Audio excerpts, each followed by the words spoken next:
So, dear colleagues, welcome to this panel on biotechnology, synthetic biology, and weaponization risks. It is my pleasure to chair it with such distinguished panelists.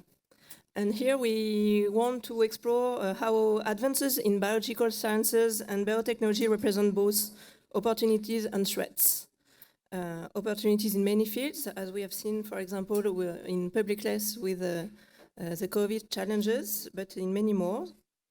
And also, I would like our panelists to address the issue of convergence of biotechnology with developments in fields such as artificial intelligence, computing, and automation, as they contribute to field innovation and offer new perspectives to tackle challenges pertaining to many fields such as public health, food security, or energy. However, increasingly advanced technology and knowledge and new innovative techniques will also be diverted to malicious and military purpose. And so this is the purpose of our panel to address these challenges, these dual-use challenges.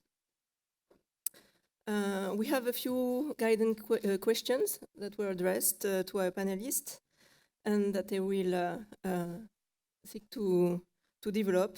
And there were, in terms of threat assessments, what are the key developments and trends in biotechnology that are cause for concern and how should they be more closely monitored?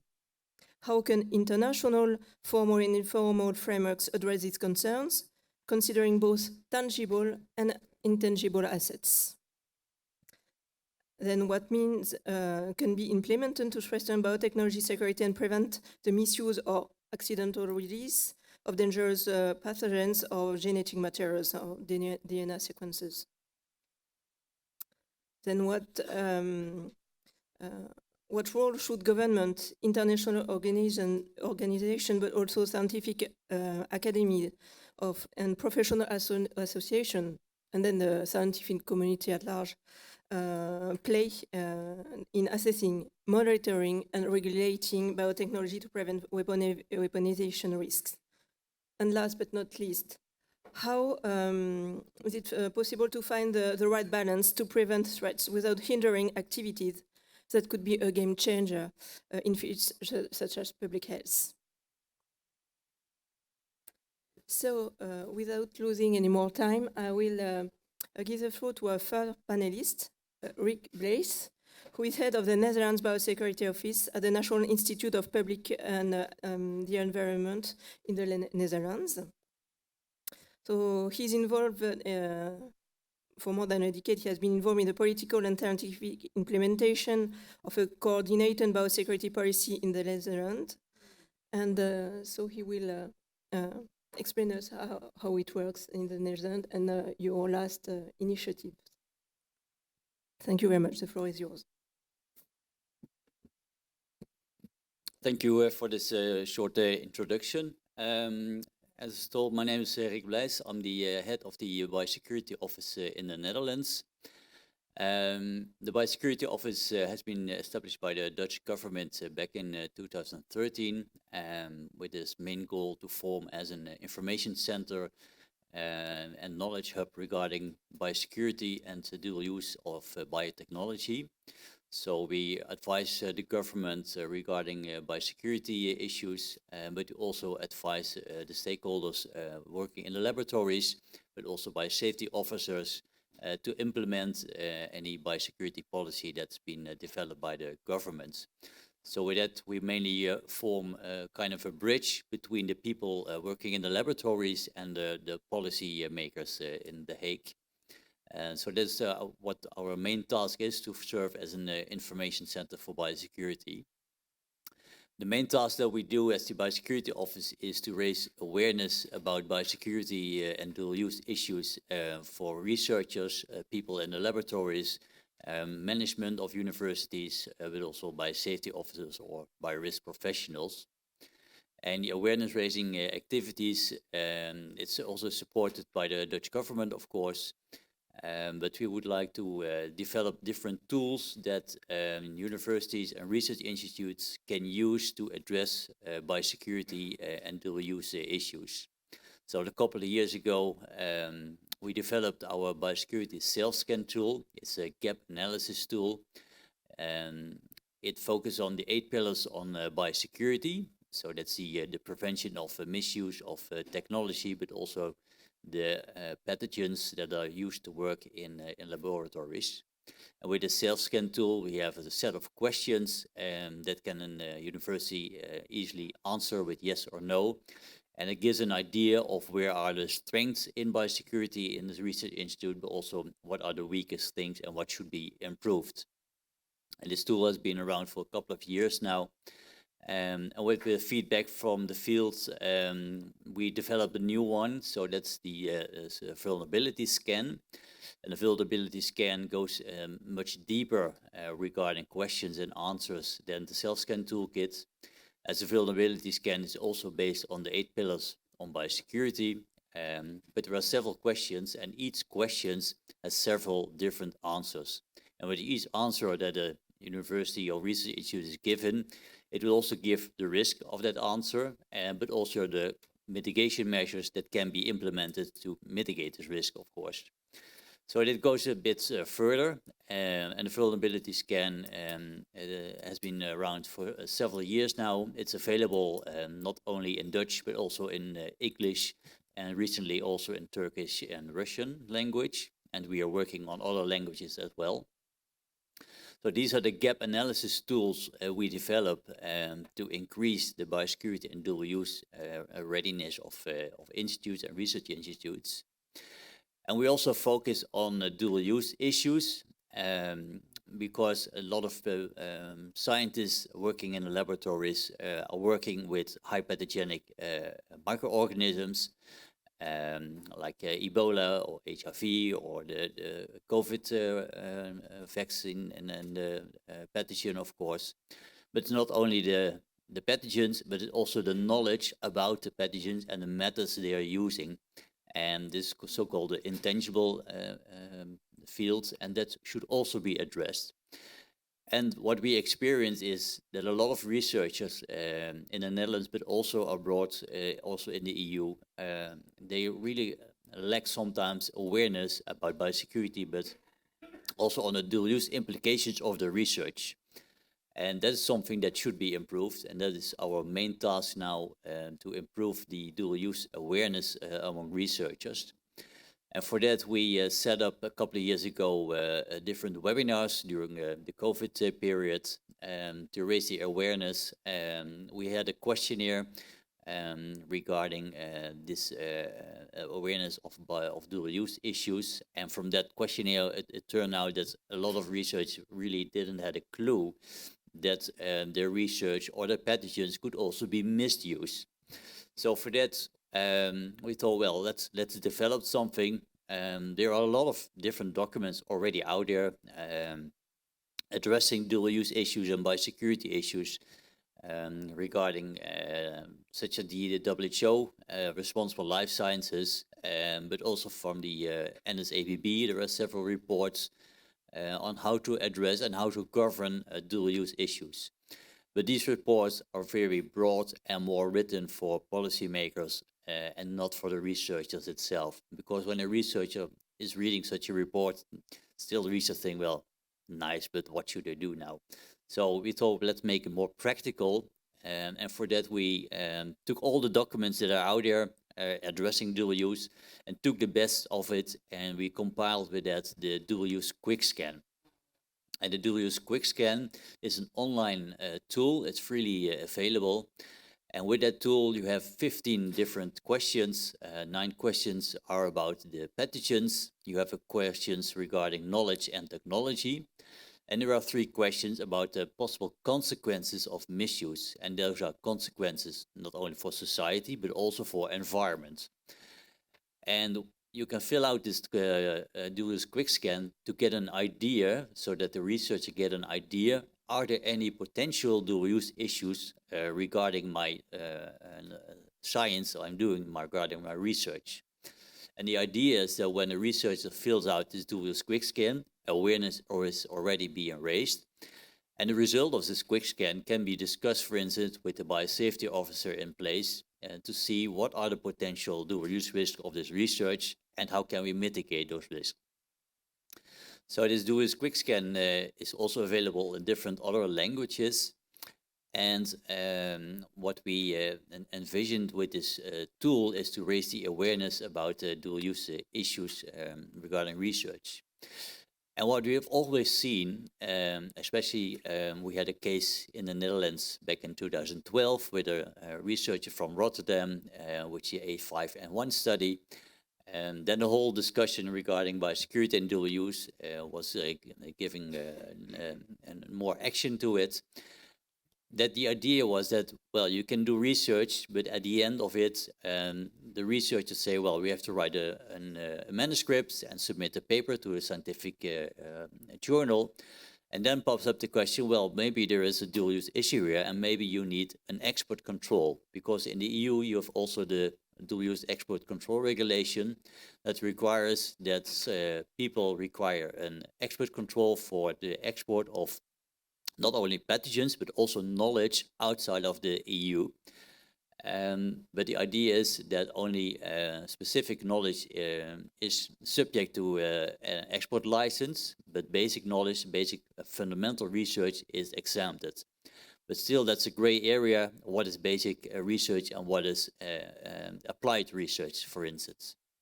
But what we saw is that the researchers were still not aware of this dual use export control license, and also that the idea of that it is a dual use issue came at the end of the research cycle when writing a manuscript.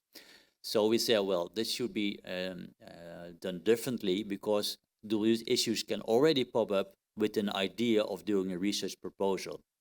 So we're trying to really organize now in the Netherlands, but also outside of the Netherlands, that researchers are aware of that there are potential dual use issues throughout the whole research cycle.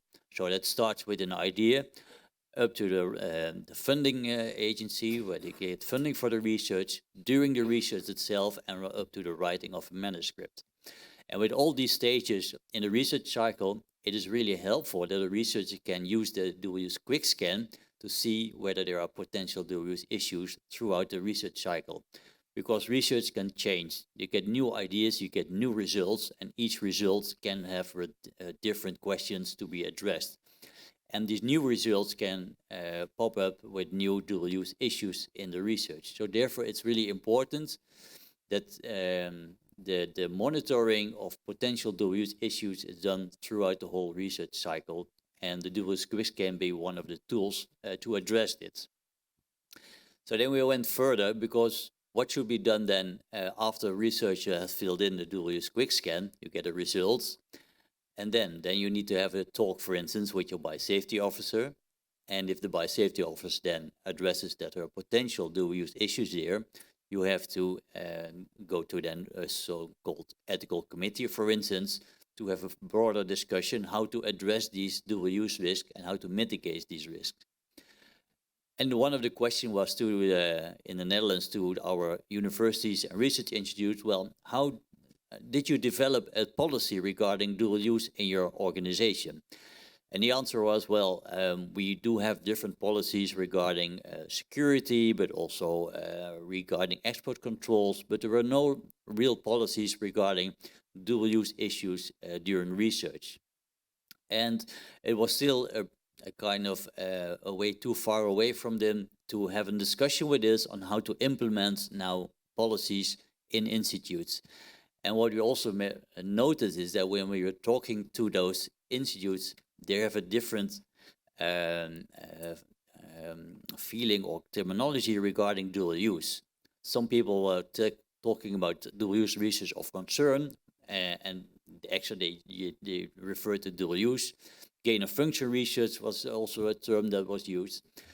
And some of them say, well, we do already have an export license for dual use items, so we don't have any dual use issues in our institutes. Well, that's also the wrong mindset, of course. So then we thought, well, so that we should be do something to get them aligned, to have them all on the same page.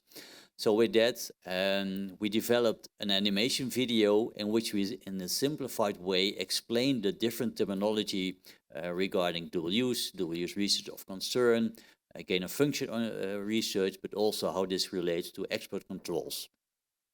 And this animation video has been launched yesterday, so we can see it on our website. And this animation video can help them, researchers, to see the difference between the terminologies used for dual use. And in that way, we can help them further regarding dual use awareness. Because that is a really important thing. Researchers have to be aware before they can identify potential dual use aspects of the research. So that's the next thing that we are going to do in the Netherlands to help them further with the identification of dual use issues, but also how can we help, for instance, by safety officers or other people in charge to get the discussion with the researcher to address these dual use issues without being too negative about it, that the research cannot be done anymore, because research is really important and it should be fostered, of course. But the researchers should be aware of that the results, but also the pathogens, could be misused, not by themselves, but by anyone else, for instance. So that's our main task of the Biosecurity Office regarding awareness-raising activities on biosecurity and dual use. So we develop a lot of tools for them. We also do a lot of international work to talk about these issues, but also to get knowledge that can be used in the Netherlands to help them move around further regarding implementation of this dual use and biosecurity policy. So in short, that's what the Biosecurity Office does in the Netherlands. Thank you. Thank you very much, Rick, for this overview of the strategy in the Netherlands to tackle biosecurity challenges and for an impressive range of tools. And many of them are available to researchers outside of the Netherlands thanks to the translation. So I think we will come back to that perhaps later. We will take questions and comments at the end of the sessions. Thank you very much. Our next panelist is Tatiana Novosiolova, a research fellow with the law program of the Center for the Study of Democracy in Sofia. She's a postdoctoral professional whose main research interests cover the cross-cut between international law and security with a focus on policy sustainability, but she has done a lot of work about chemical and biological security. So, Tatiana, the floor is yours. Thank you so much for the kind introduction, and it's a great pleasure to be here, and I would like to thank the organizers for having me this morning to address this panel. As it was mentioned, I'm an international relations / international security scholar by training, and my remarks today would very much echo this professional background. So I'll try to approach the issue very much from disarmament and international security perspective to give you a little bit of insight. What are some of the threats and risks when we talk about weaponization of biology? What are some of the current challenges when we talk about the current state of the international biological disarmament and non-proliferation regime?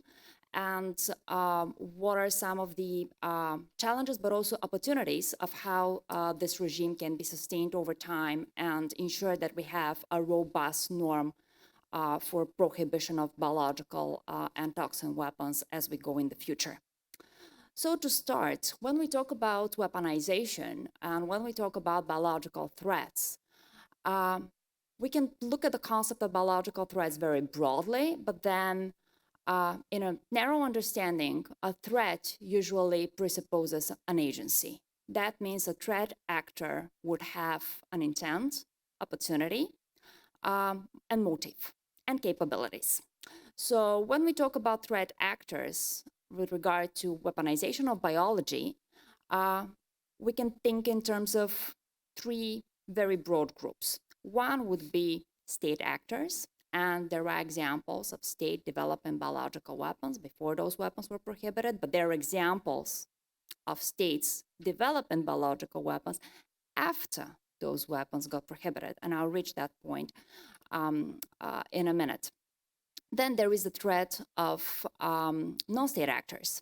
And that group can be divided into two broad categories. One would be terrorists, so groups that would have certain political, religious, or nationalist aspiration, but usually it will be to pursue some sort of political outcome through violence, and that was usually would be referred to as bioterrorism. And then there is the subcategory of biocrimes, which is usually the misuse of pathogens or toxins or other sort of biological materials for some sort of personal gain or personal motivation. So to give you a crude example, if a worker within a lab decides to poison any of their colleagues just to get a promotion or in a form of a revenge, and there are historical. You may laugh, but those are historical cases of such kind of behavior, which is important. Why we have biosafety and specifically biosecurity procedures also within labs to prevent insiders to misuse knowledge and materials that they have access to. So that would be a biocrime, essentially. So those are the three very broad categories. Going back to the international perspective and the international regime against biological weapons, as I mentioned, there are states that, so when you look at the history of biological weapon development, in the early years of the 20th century, most industrial states tried to acquire or develop some sort of biological weapon capability. However, starting in the late 1960s and especially throughout the early 1970s, there were very strong political will, aspirations, but also actions to prohibit those kinds of weapons. And that was done. We had the Biological and Toxic Weapons Convention entry into force in 1975. However, in the meantime, that period also coincided with the first genetic engineering experiments. Modern genetic engineering came about in the early 1970s. Those were the early days when, after the discovery of the DNA molecule back in the early 1950s, in the 1970s, we already had the first gene splicing experiments. So you can see how developments of science sort of also raise concern for to have political motivation to try and look at biological weapons more seriously. Interestingly enough, one of the depository states of the Biological and Toxic Weapons Convention at the time, the Soviet Union, ratified a convention, and together with the UK and the US, agreed to serve as a guarantor of the Biological and Toxic Weapons Convention. What happened around the same time was that the Soviet bioweapon program was expanded to include not only institutes that were under the Ministry of Defense, but also institutes under the auspices of the Academy of Sciences, Ministry of Health. And at the peak of this effort, the Soviet bioweapon program, after the Biological and Toxic Weapons Convention already was in force, counted over 50,000 people, 50,000 scientists essentially employed to research and develop biological weapon capability. There were several high-profile cases of how that program became known to the international community. The most prominent ones was the Sverdlovsk anthrax outbreak in the 1979, when from a military compound near the city of Sverdlovsk, today's Yekaterinburg, you had an outbreak of anthrax. And at the time, the Soviet government tried to convince the public that that was a natural outbreak, that people, so that was an outbreak that happened because of people eating contaminated meat, that it's something ordinary that can happen. It was poor sanitary conditions and all that. In reality, later it was proven that that was a pulmonary form of anthrax because of a military compound where anthrax spores were developed, and because one of the filters of that facility wasn't changed, due to an accident at that bioweapon facility, anthrax spores were blown with the wind and contaminating the air around Sverdlovsk. About 60 people died. Their records, their hospital records and some medical records were taken away, and they were buried in a separate cemetery. And it was not until much later that the truth about what really has happened became clear. The main narrative and the main version that was very vigorously propagated by the Soviet government was contaminated meat. People were just eating contaminated meat, and that is why they were falling sick. Why I'm giving you that example, because when you look at what is happening in today's biological prohibition regime and the biological disarmament arena, with Russia's allegations of bioweapon development, you can see a parallel about those form of disinformation activities. That sounds familiar, doesn't it? And it's really reminiscent of what was taking place during the Soviet time. An interesting fact is that even though after the demise of the Soviet Union, the Russian leadership admitted that there was a bioweapon program and that bioweapon program was about to be dismantled, and a lot of work has been done in the countries in the former Soviet Union. However, in Russia, when you look at the state of the Russian and the Russian remnants of the Soviet bioweapon program, for instance, none of the facilities under the auspices of the Ministry of Defense has ever been open for international inspection. That's documented. You can have a look. None of those facilities were ever subject to an international inspection.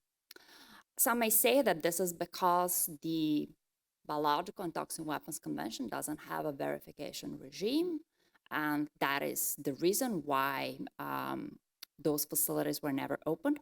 However, again, when you look historically in the early 1990s, there was a trilateral process that was a trilateral disarmament process covering biological, chemical, and nuclear weapons, and Russia was actively participating. Russian scientists, Russian policymakers visited facilities in the UK, in the US, in other Western countries. Those facilities were open to them, and they had unlimited access to different places. That never took place in Russia. So when we're talking about the process of how biological disarmament is being politicized, when we're talking about what are some of the challenges, and when we're talking about lack of transparency, we should also look at the facts. That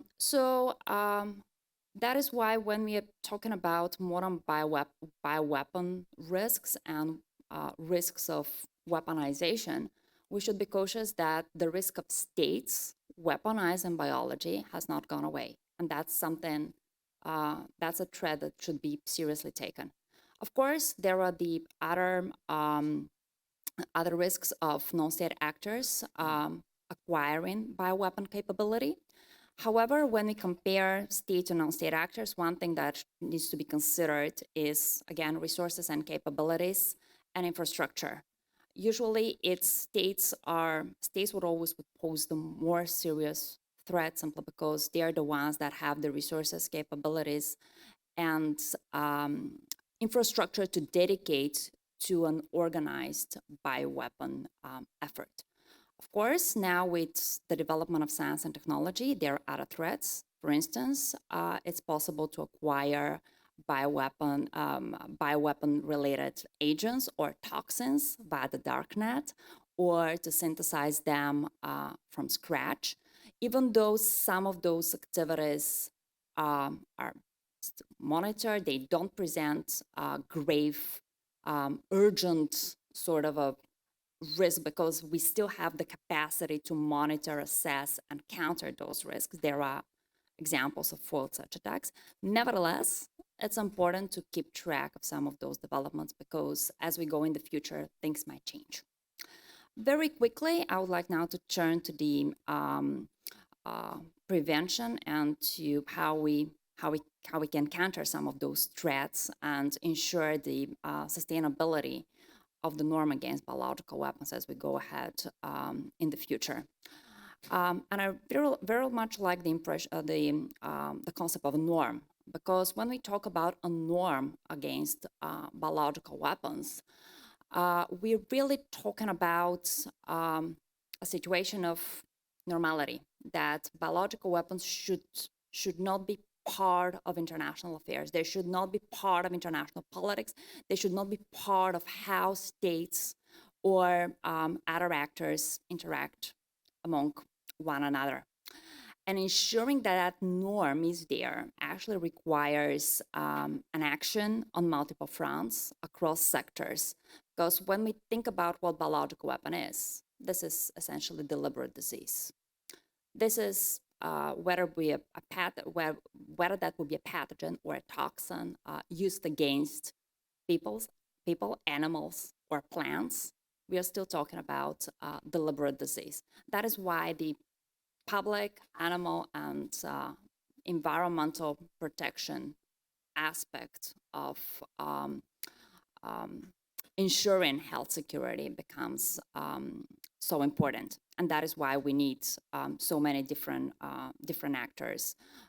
Speaking to one of the questions that was posed, that is why we should regard this as a multi-stakeholder effort.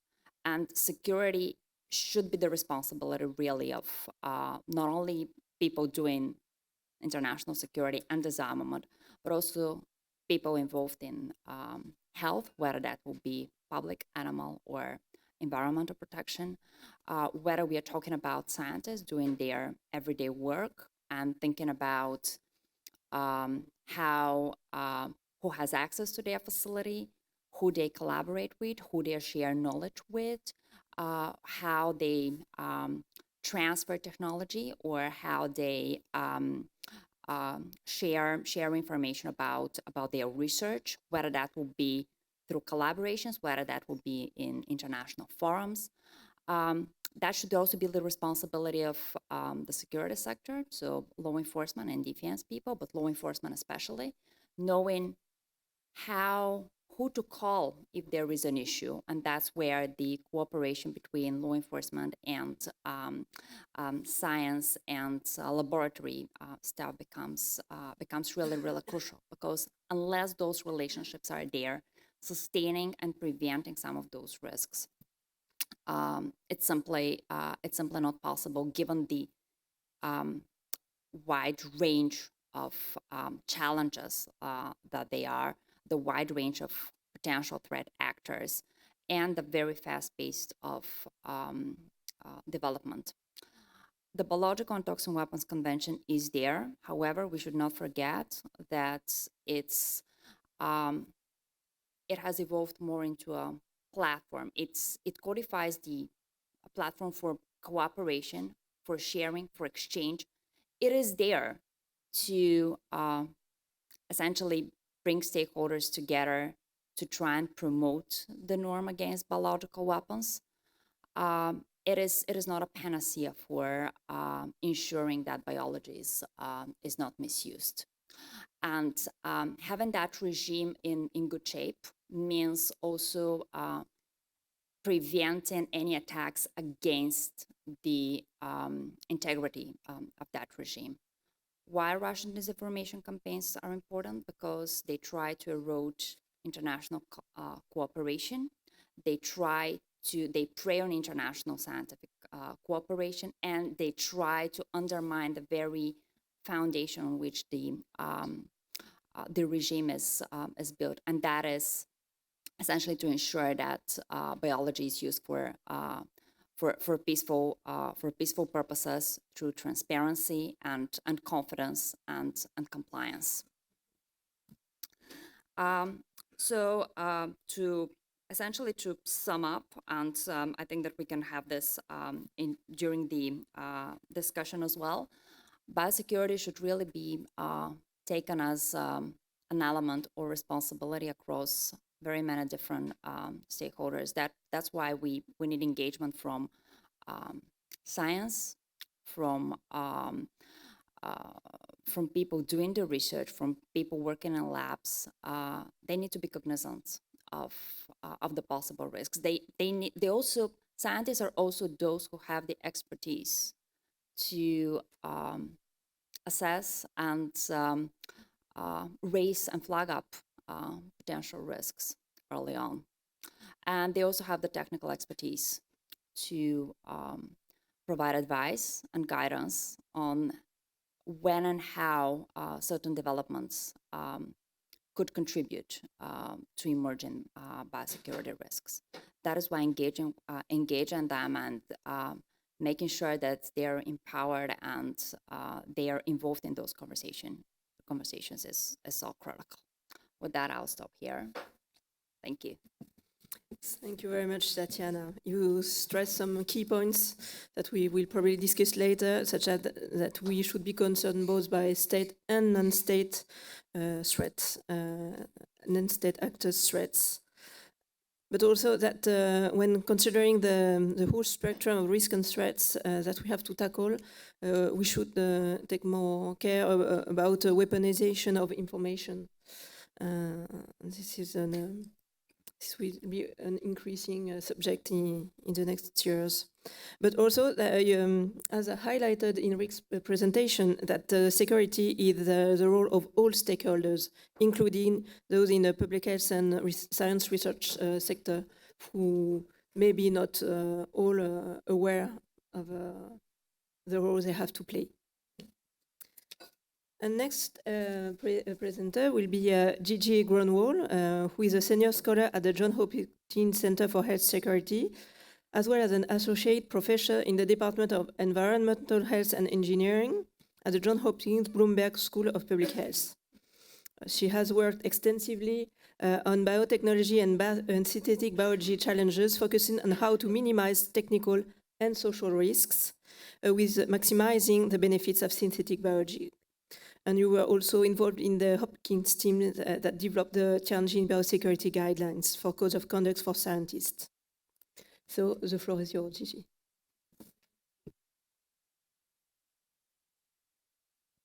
Okay, thank you. Thank you so much for the introduction, and thank you so much for the invitation to be here. It's really a pleasure to speak to you. So I'm going to take a little bit of a different tack, just reflecting on the last several years. The COVID-19 pandemic was horrible in almost every single way, or in all ways, but one shining example of how the world responded in a good way was the scientific community. Thank you. The scientific community, the science that was involved in responding to the pandemic was really exemplary, and it was really a bright light in a dark time. And not just the development of vaccines and diagnostic tests, but the fact that we know so much more about a viral family that is certainly going to cause us problems in the future. And just the amount of knowledge that was gained in such a short period of time that hopefully will benefit us in preparing for the next pandemic or the one after that. But one of the trends that has resulted from after the pandemic is it's over its acute phase at least, has been a very concerning, of course science reveals and lowers barriers to potential weapons development. With more knowledge, you get the ability to manipulate new systems. But the trend is really more about science, and I hope this is just in the United States, but in the event that it's not, I want to describe it. Because of controversies over the origin of COVID-19, there's been a very much increased interest and focus on the potential risks of biology, and a lot of moves to control those risks, and often without including experts in the development of controls on biological risks. And by experts, I mean the scientists themselves, the practitioners. In fact, even more pernicious than that, having scientific expertise is for many seen as a conflict of interest in being able to describe and mitigate potential risks. And this trend is it's definitely very much ongoing in the US. And to be clear, the origin of COVID, I hope, is not as controversial here as it is in the United States, because the scientific consensus is really very solidly that this was a very natural event. And I'm happy to describe why scientists believe that COVID would emerge naturally if, stuffing lots of animals into illegal markets and treating them poorly and creating disease conditions, if that's considered natural, it certainly isn't deliberate. And it certainly wasn't an accident from a laboratory. So I'm going to give two examples of this trend and what I think people should be doing instead. The first regards pathogen research, and we discussed this a little bit. The first presenter talked about dual-use research and how research is monitored and governed. This is very important. Science needs rules. The rules that are in place for safety and security have often been developed with close consultation with scientists and have served the fields well ever since the Silomar conference and figuring out what to do with recombinant DNA in the 1970s and going forward.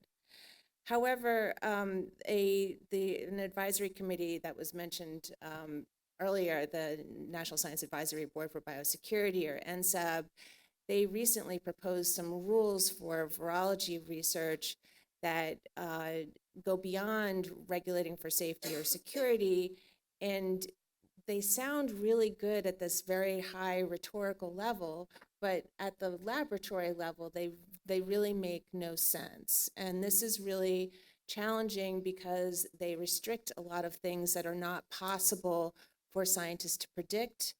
And so, for example, trying to anticipate potential negative results or anticipate the creation of a more contagious pathogen, and scientists can't do that.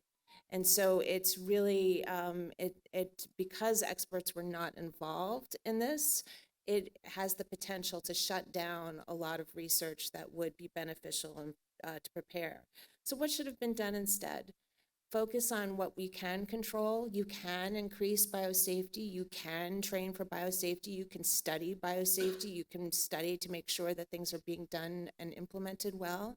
You can have a notification system so that if certain conditions are met, that scientists discover that they can notify the correct authorities and can consider how to publish it. But you can't predict what you're going to get in your results. Otherwise, you wouldn't be doing the experiments. And this is something that I'm trying to gather to bring a conference together, to bring virologists together to be able to hammer out what some of these new rules of the road should be. Really bringing scientists and expertise to bear, not just scientists, but without scientists, you can't have rules that are going to work.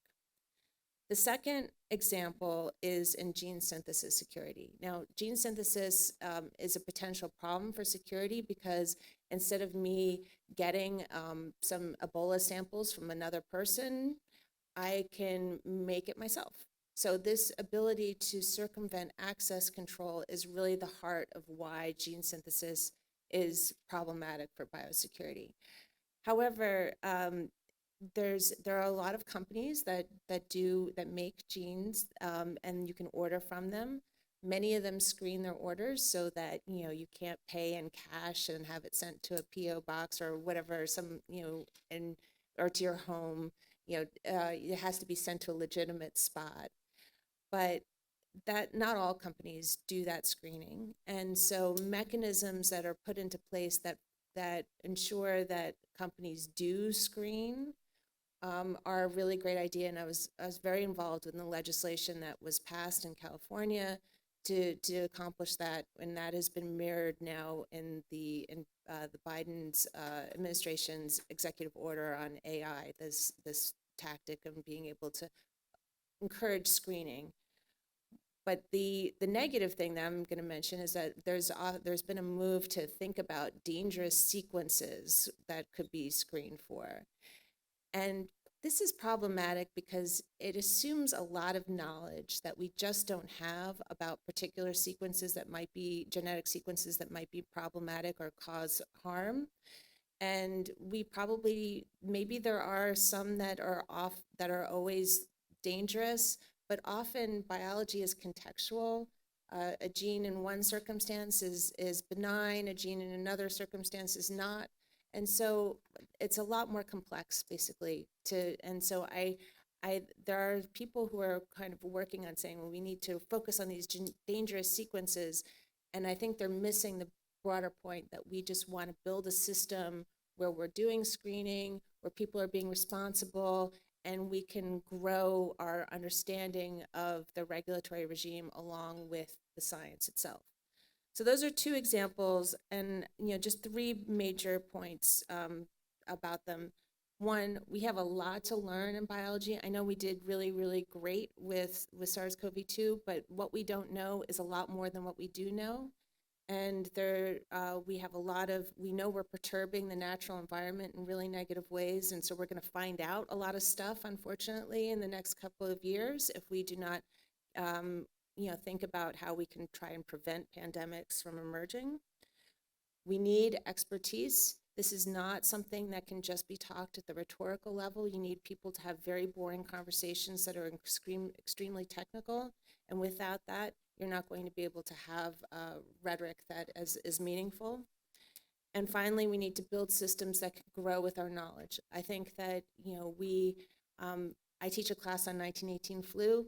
I know that was over 100 years ago, but it is quite amazing that we went from what science we did not know at that time to what we do know now. And I really hope that in 20 years, 50 years, that people at that time feel sorry for us that we went through this pandemic knowing so little. And, I think that knowing more will help us. So with that, thank you so much for the opportunity to talk to you. Thank you very much, Gigi, for this thought-provoking presentation. The 2 points I would take from that is that really at laboratory level, some rules make no sense at all, and that shutting down highly relevant research is, in a way, a major cause of concern in itself. Considering the human factors, it is always better to try to improve awareness among scientists and as well as understanding of why they have to be involved in security, and to try to foster adhesion instead of imposing constraints. The discussion about dangerous sequences and the lack of knowledge is also an important one that we could try to explore afterwards. And our last panelist, Li-Shun Chang, is a professor of biomedical science at the School of Human Science at the London Metropolitan University. He is the founding director of the Biological Security Research Center at the university, and his research focuses mainly on ion channel and health and disease. But he has also expanded his research interest to biochemical weapons and science convergence. He seeks to incorporate studies of the social impact of these advances. And please, Li-Shun, the floor is yours. Okay, thank you very much for the introduction, and also thanks for the organizer give me the opportunity to come to talk to you about some understanding of this biotechnology impact on the security issues. Previous panels, had made good summaries of what and give the history introduction or give the examples of the issues on there. I think they covered most, make my life much easier to do the last presentation, but I want to emphasize some characters we have to pay attention to in this, considering the development of the biotechnologies and the risk composed to the security issues. As Gigi correctly mentioned, there's a fast development and complexity and the lack of knowledge of the biotechnologies makes things even harder to predict anything can or could potentially put the risk. I want to emphasize the three things. One is this biotechnology faster development, we have to bear in mind they are combined with other multidisciplinary subject areas as well. It's not something from purely biology or chemistry, biochemistry, or medicine people, they can do things. They combined the multiple disciplines. So we have to think a little bit broader when we're thinking about the gene editing things and using the sequences. For example, you would link to the bioinformatic and the computing, big data, the AI, can put the impact on this development. And you just cannot say, there's always some very bright people over there want to do some things very, very crazy. So this makes things even harder. Another thing I want to mention is don't forget about the plant and the environmental issues. We almost focus on the human science, the human issues on this biotechnology. Basically, they try to kill the diseases, etc. But the plant and the environmental issues is another big issue we shouldn't forget. And with this fast development of technology. Thirdly, I want to just mention there's a moving risk of this fast development of biotechnology. What I meant is you have to recognize the unbalanced development of the geography across the whole world. Biotechnology fast development only, mostly occupied by the advanced, developed the countries. And there are some issues you should thinking how this impact can move to the undeveloped countries, which they don't have the skills, they don't have the technology, but they can be used as the platform for the misuse or the application of this development. Another mention is you have to recognize this is not just for the state party, it's not just for the university or the laboratories. The big player now is the private sector. These things you never shouldn't forget. For example, the gene sequencing staffs, they make the gene sequences. All these is the private sector. They have the commercial financial drive for them to doing things. They don't care about a lot of the potential issues involved. So that's another thing I want to mention, this potential risk on the things. Coming to the international framework and how to implement this. There's a lot of the things has been done and continuously starting to be thinking on the BWC and the international organizations such as WHO.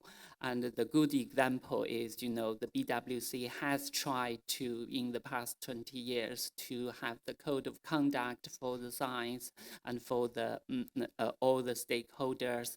And the WHO recently, last year, has the framework for the science to follow. So I think all the things is there.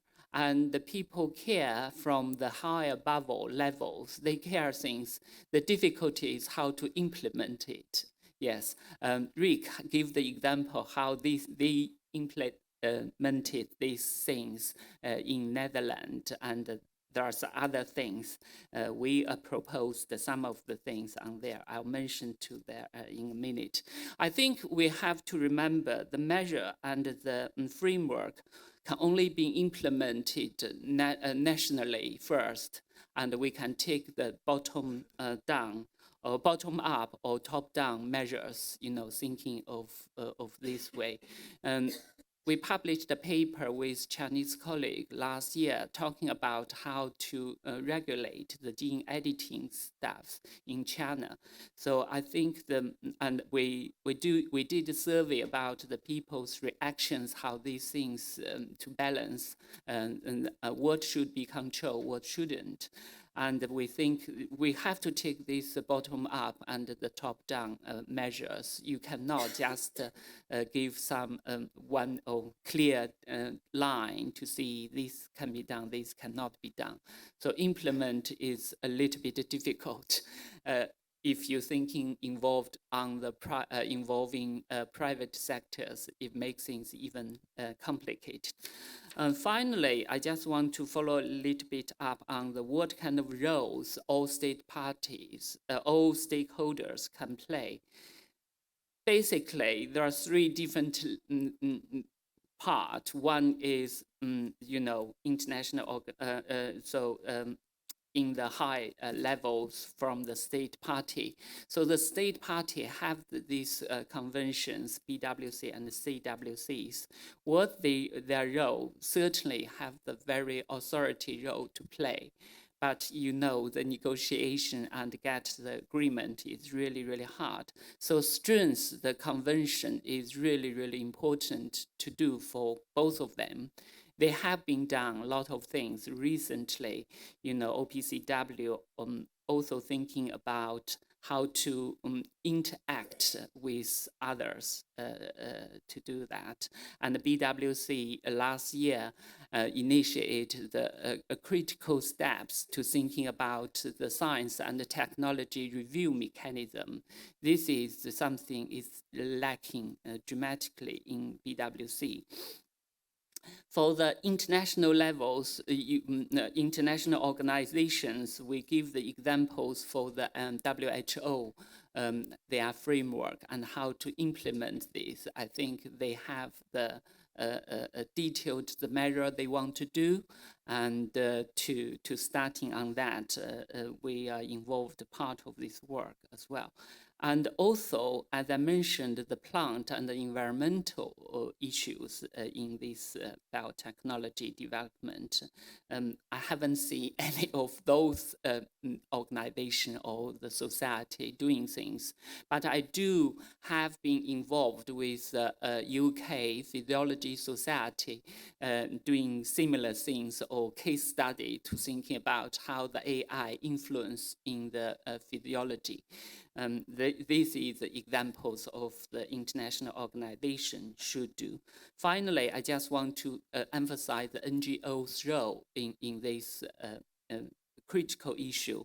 We all know the awareness of this dual-use danger and educate the scientist is a key role to play, and both emphasized by the BWC state code of conduct and also the WHO framework.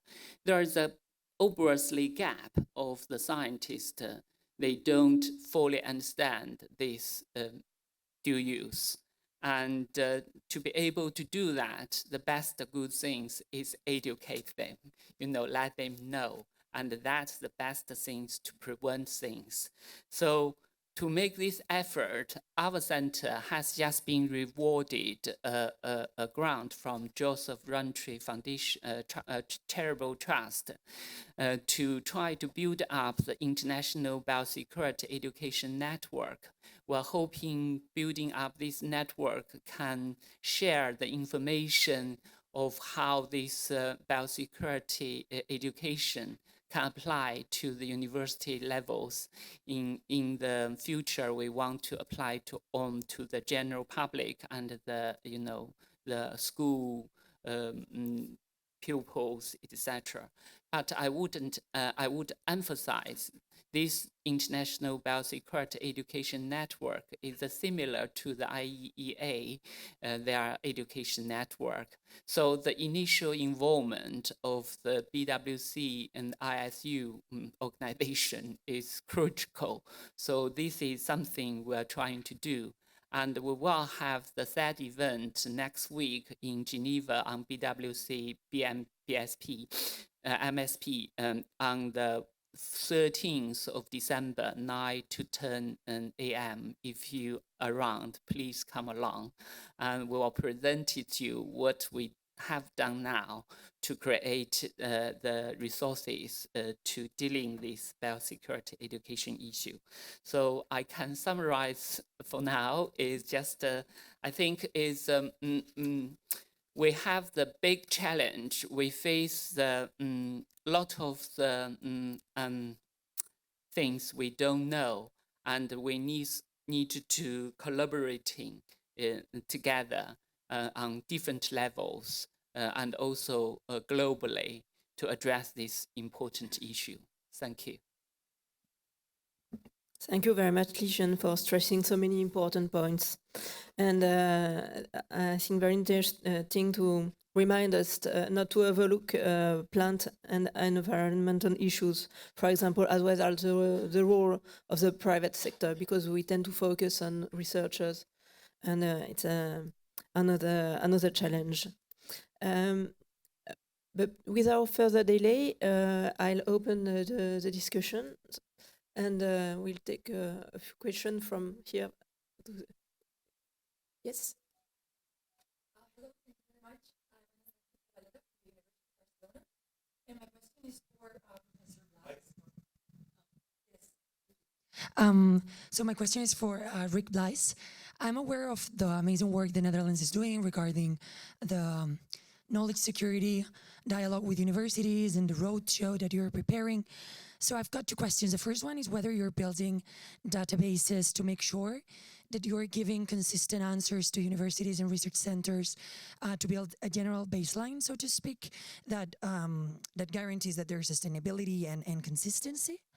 And what would be some recommendations you could share with universities that are already aware that this is an issue, but are trying to set up an internal compliance program?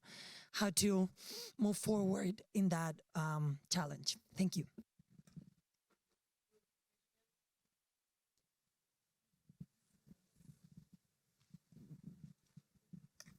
Thank you. I'm Veronica Vella from the University of Liège. Of course, thanks to all panelists. I would like to address a question to Mr. Ricky Blaise. You brilliantly shed light on the challenges to implement policies on dual use in research organizations. And I was especially glad to hear the way you talked about dual use research of concern and research involving dual use items, which sometimes can seem the same things, but maybe we know that they are very specific dimensions with different procedures also for the compliance with rules. So my question is, do you think it is first possible and second also productive to have a comprehensive and integrated approach to both dual use research of concern and research involving dual use items? Thank you.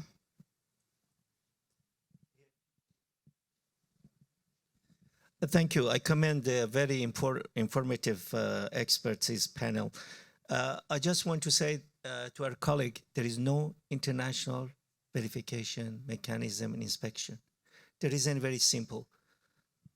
21 years ago in Geneva, 10 years of negotiation for protocol of BWC collapsed. I was the chief negotiator there.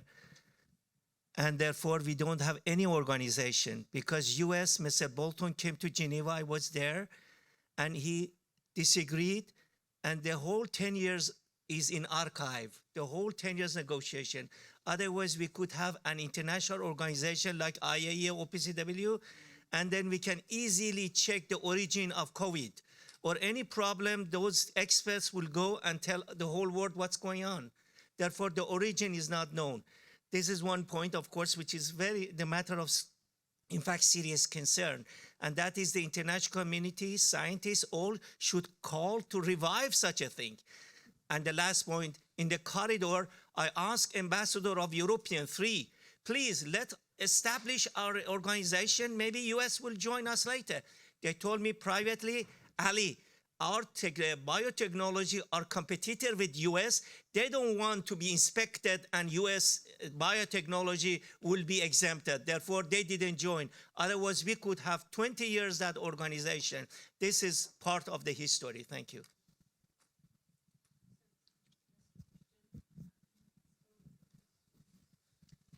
Thank you very much. I'm Maria. I work at the UN Institute for Disarmament Research. Perhaps following Ali's question or comment, this week at the BWC Working Group is the first time in over 20 years that verification is being discussed, finally. So I was hoping if panelists could give their impressions or hopes for what the working group could achieve. Thank you.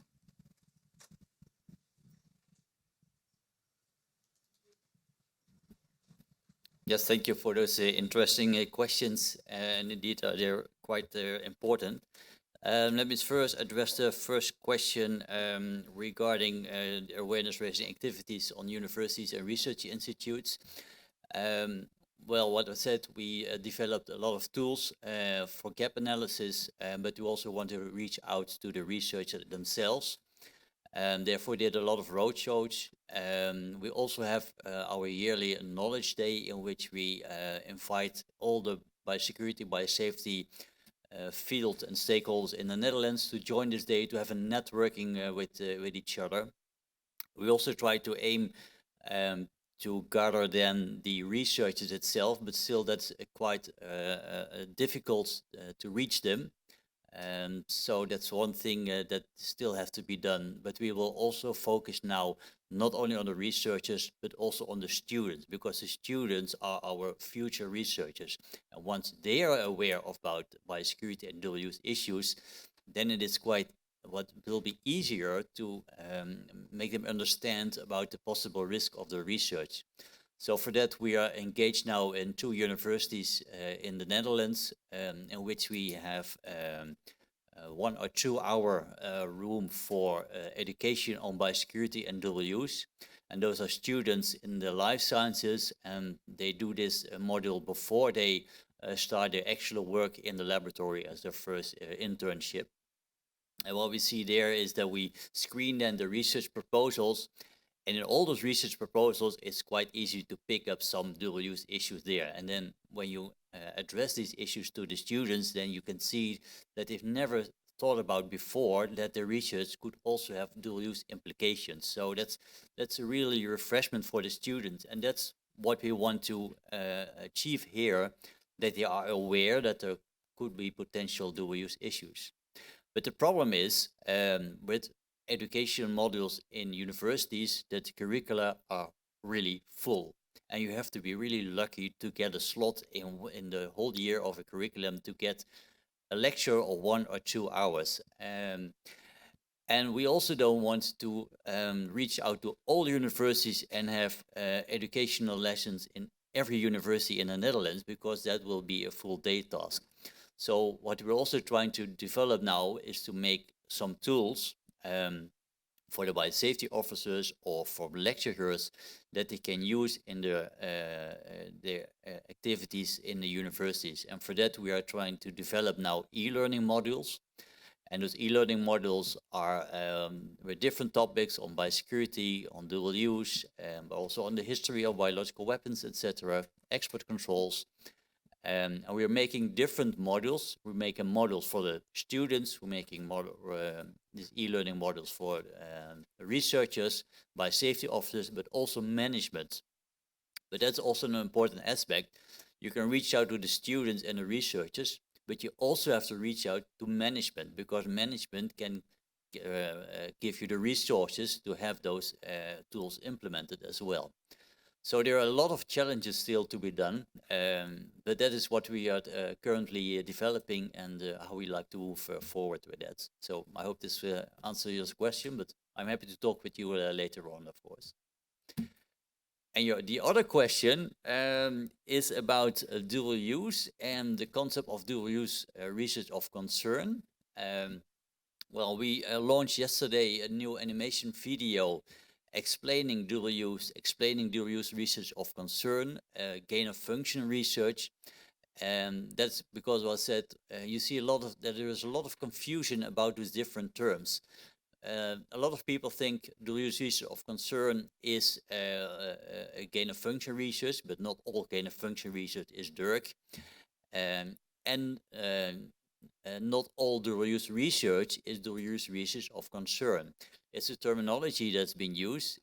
In the US, for instance, there's a terminology of DURC is concerned about 7 experiments and 15 pathogens. But you can imagine that there are a lot of more examples that can have dual use potential and that could fit into the definition of DURC. So therefore we focus on a broader range of dual use, and also what Leon said, not only focusing on human pathogens, but also animal pathogens and plant pathogens. And those are quite forgotten in the dual use research there, that those pathogens could also harm environment and eventually society. So that should also be taken into account. So I would invite you to have a look at the animation video to see what the definitions, how they relate to each other, and how you can easily explain with that the difference between dual use and dual use research of concern. So I hope this will answer your question a bit. The approach.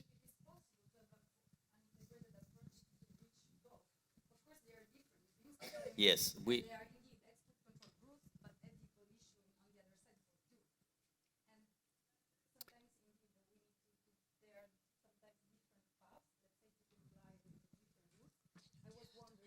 If it is possible, maybe or ideal to have an integrated approach to comply with both. But maybe it's a very complex. Well, our approach in the Netherlands is to focus on dual use, and dual use research of concern is part of it. Because what I said, if you focus only on dual use research of concern, you're missing a lot of other things that are also potentially dangerous. So that's our approach in the Netherlands. Thank you, Rick. Lishan? I want to address that questions. Actually, it's just mentioned to, I summarize the characteristic of this biotechnology complexities and the things.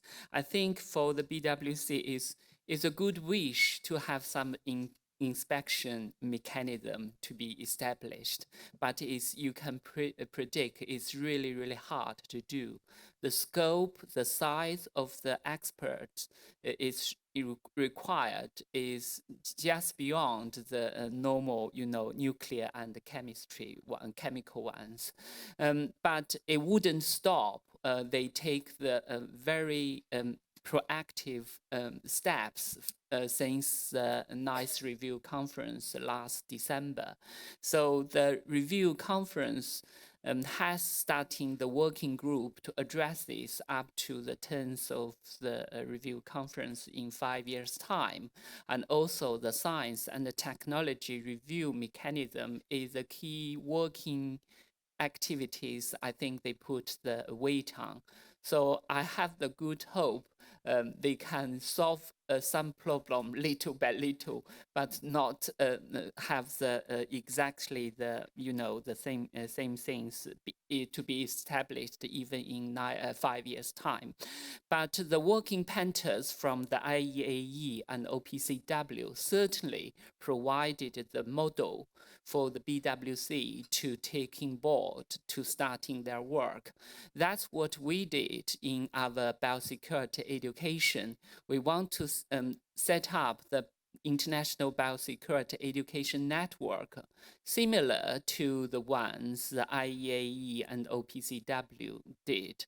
And also, we have the conversation last week from Hague meetings with OPCW officials to thinking about how to taking this education forward, because the integration and also complex involvement of the biochemistry education and the biotechnology advancement just or demanding, we have to think this education closely and together. So that's something I want to emphasize. Education certainly is the first step to take on. That's also is from the NGO point of view, my effort to do. I don't think I can influence the policymaker in a very near future purely by shouting out the complexity of the biotechnologies or whatsoever, but we can do some things to education the next generation at least. Thank you. Thank you, Gigi. Oh, okay. So I just wanted to say with some of these concepts like verification and others that I'll describe in a second, you know, people talk past each other. They mean different things by them, completely different things by them. And so one of the things that we were doing to try and support the states parties of the BWC is to kind of describe what these different things are and to be able to show what most people think, so to demonstrate these differences. So we published a paper in Non-Proliferation Review, I think last year, describing how states parties describe assurance mechanisms, so including verification, but the mechanisms by which they are assured that other states parties are not violating the convention. And on Thursday, if you're in Geneva at the BWC, we're having a side event about another study that we're currently doing on confidence building measures to describe what states parties believe should be in CBMs and what value they can produce and what the vision should be, because those are also under review in this process. But it's painstaking, and our conclusions are sometimes, you know, the sun is hot, the ocean is deep, but it still is important to demonstrate that, you know, there are different categories of things that states parties believe that are not the same. And so we are, by documenting that, we're hoping that we'll be able to find a common way forward. Thank you, Gigi. Tatiana. Thank you so much, and thanks so much for raising the issue of verification, actually, because it's really has been the elephant in the room over the past several years within the context of the Biological and Toxin Weapons Convention. As a scholar, I think that verification is one of those issues that needs to be approached with a cool head, and because it has a very strong political but also technical dimension. So I'll start from the back. When we think about the technical dimension is what can be done in practice if we want to verify that biological weapons are not produced. And with that, I would like to go to one of the basic elements of the Biological and Toxin Weapons Convention, and that is the general purpose criterion. What we have at the heart of Article 1 of the Biological and Toxin Weapons Convention is this blanket prohibition of biological weapons. Any form, despite the, regardless of the origin, regardless of the type of the agent, regardless of the type of the toxin, is the purpose. You can be working with with a very infectious pathogen or toxin, as long as that is to do something to benefit society, as long as that is to produce a vaccine, as long as that is to develop a therapeutic, as long as that is to advance health in general. You can't be using that to produce weapons or to cause harm, full stop. And that is the first and foremost most important element of the Biological and Toxin Weapons Convention. Any verification mechanism that could be developed should strive to preserve that very broad definition. Because one thing that we have seen already in the chemical weapons domain, where we have the same general purpose criterion, is the attempt to try and limit the scope of the definitions of the convention to the verification and access, or to the scheduled chemicals. Because in the Chemical Weapons Convention, unlike the Biological and Toxin Weapons Convention, you have scheduled chemicals that are used for verification. And there have been attempts over the past several years to say that it's only those scheduled chemicals that are chemical weapons or that are related to chemical weapons. Those scheduled chemicals and their precursors, full stop. And that's an attempt to essentially undermine the general purpose criterion, and that's deeply problematic. So when we're thinking about biological disarmament and verification within the context of the Biological and Toxic Weapons Convention, it is important that whatever kind of definition is put forward, whatever kind of a mechanism is developed, that mechanism preserves this very broad understanding, because we see there is convergence, there is, and when we talk about technological convergence, it's not only between chemistry and biology, there is symbio, there is nanotech, there are all those different elements that come together. So unless you have this very broad understanding, you're essentially undermining the regime. One of the problems during the 90s, when the verification protocol was negotiated, was the technical side of how the verification regime would work. And as to my knowledge, even in the final draft of that protocol that was put, just before it was put to vote, that was circulated among state parties, there was still a lot of square brackets indicating lack of information. This means that even at the time when state parties were trying, after years of negotiation, to try and develop something practical and operational, there was still uncertainty and there were still gaps to be filled. Reopening the negotiations on verification now, to some extent, seeks to revisit some of those conversations, but also to try and fill some of those gaps, to see where we are now, 20 years past the line after those negotiations collapsed, to see if some of those technical gaps could be filled. I'll now turn very quickly to the political dimension, because I think that it's very important to remember when the conversation on verification really became a very big issue in the context of Biological and Toxic Weapons Convention. Some may say it has never gone away. However, it was not until 2014 when the Russian Federation really took very active steps to put the issue of verification on the table, convening side events, talking about it, even sending a letter across the different diplomats to ask for feedback, going back to the mandate of the special conference of 1994. That was 2014. Why I'm raising the issue of 2014? Think of what happened in 2014. In 2014, we had Crimea. In 2014, we had the initial signs of what is currently going on in Ukraine. So I think it's impossible to insulate disarmament, and that's something that that point was made yesterday during the panels. It's not possible to insulate the disarmament from the broader political issues and the broader political context. And to some extent, unfortunately, some of the negotiations in Geneva has also fallen hostage to overall Russia's foreign policy.